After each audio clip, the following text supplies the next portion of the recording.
The problem is that there is a lot of negativity still from some people who are very upset by the success of this project, of this program. The president has been categorical, and he has put his step or foot on the pedal. We as implementers, we have enjoyed great support from His Excellency the President, including very deep conversations about the pricing, about the sizes, and about discussions to ensure that the target group, there is no way you can get 2 housing units. If you have money, please, you are not the target. Your target is not affordable or social. Your area is the market, because the market is basically, and I would like my brother, the journalist who has asked about the sizes, I would want to look for our market sizes.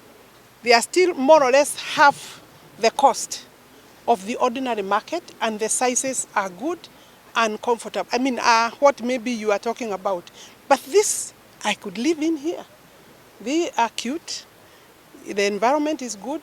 We will do the entire landscaping and ensure that also security wall is tight and neat. The naysayers.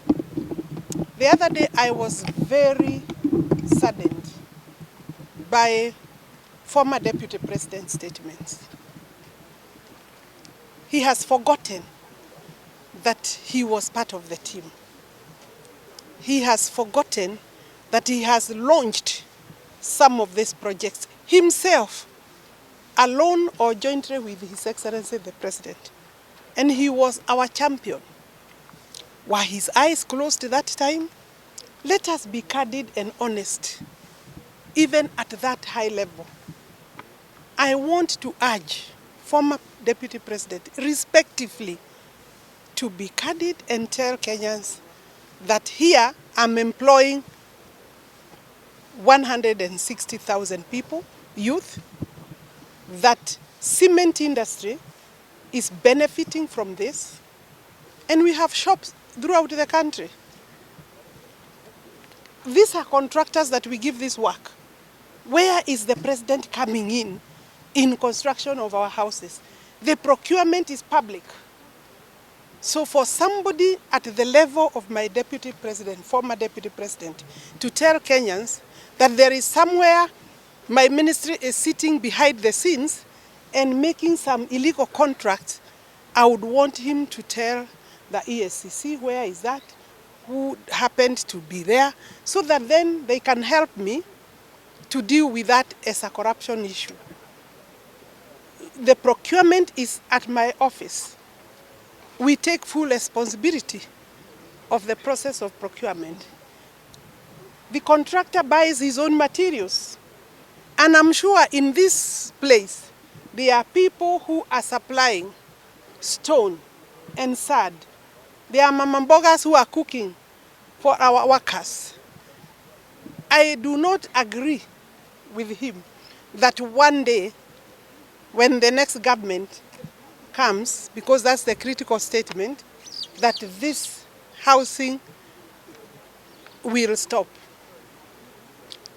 Can I promise Kenyans that governments work in succession? Governments work in succession. This is not a personal project for Alice Wahome. Tomorrow I will not be the minister. The president will not be the president tomorrow. But the program belongs to Kenyans. Kenyans have invested. Kenyans will have bought homes. Are you telling Kenyans that if you became the president, then you will stop Kenyans from owning this home? By 2027, I believe I will be having maybe close to the 1 million housing units. So you will say today, on one stroke of a pen, from your statement, it means you will also, as a president that time or whoever you will be, you will also be dictatorial. Then you will also be not consultative. My friend, we are building these things with an act of parliament. You would have to go to parliament, tell the parliamentarians to remove the program from Kenyans. You will come with that bill to Kenyans to give you approval to evict them from their homes. I can tell you that is a dream. I don't see that one happening. And if it does, then it is bad leadership. You are promising bad leadership. There are very many projects this government is doing from the previous government. Be they roads, be they schools, be they hospitals, be they the Mau Mau roads, be they the markets, ESPs. We have taken a legacy from the previous governments. And there is no way we are going to kill projects because of one single person. Out of question. My dear brother, you are now losing it. I think engage Kenyans towards development, towards better planning if you have. Tell Kenyans how you will improve their lifestyles, their living conditions, their cost of food. Then they will take you seriously. Obviously, the cost of food has gone down today. Cost of unga, cost of sugar, cost of cooking oil, cost of fuel. So that transport has gone down. Tell Kenyans we have employed 70,000 teachers for once. Tell Kenyans inflation has dropped from 9 to 2.7. Your question was on? Basically what you have seen, I have just done a quick round for inspection, touring to see the readiness for us in respect of this project to give it out to the public. Is one of our first projects. In fact, this is our initial design, ground plus 4, but by and large, as we moved on to save on the land, we have been now changing our design and converting the initial design to ground plus 9, and in other places, depending on the site and the land, we have ground plus 14 up to ground plus 20 in different places. So we are preparing this site for handover, and we expect that we will be able to get the visitation during that launch commissioning of His Excellency the President, so that we can release the units to the public.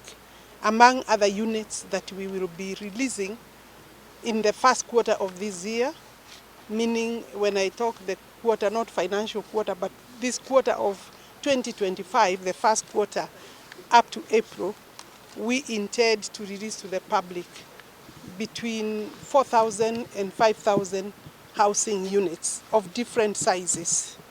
And the typologies or the types of houses, speaking from Machakos, I want to remind Kenyans that we have studio, we have a 2-bedroom, we have 3-bedroom, and we have 1-bedroom.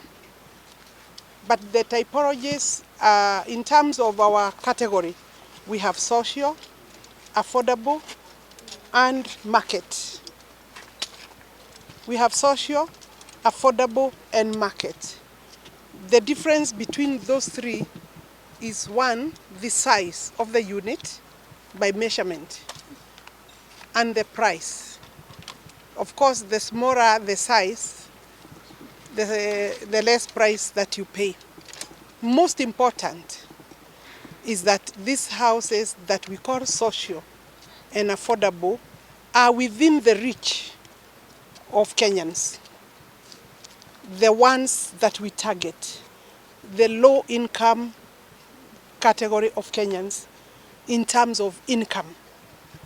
And they are there, they are the majority.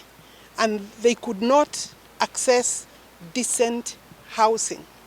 And our mandate as a national government is to ensure that Kenyans are living within a decent housing. Affordable housing, therefore, becomes the program to address the constitutional mandate in Article 43 that requires the state. And when they say the state, it also includes the county government. What is hot about, one, I'm building several registries. countrywide.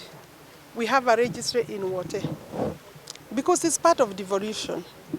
And we will be moving, not the registry in Machakos, we will be moving registration for Makueni from Machakos because it was not there, to Makwe, land registration to Makueni. The registry here will stay. We are also building a registry in Mavoko with the assistance of the governor, Machakos County. Any documentation that may have an issue, may it be boundary issues, that is not necessarily registration, land registration issue. But we are able to tell where your documents should reside. I mean, that's the work of my technical teams, so that there is no conflict. I think there is a general fear that I'm closing either here and taking titles, documents, registration work of Machakos County to Makueni, far from the truth. So, Konza documents, I know registration of titles, some have been in Nairobi for reasons of the regime under which they are registered.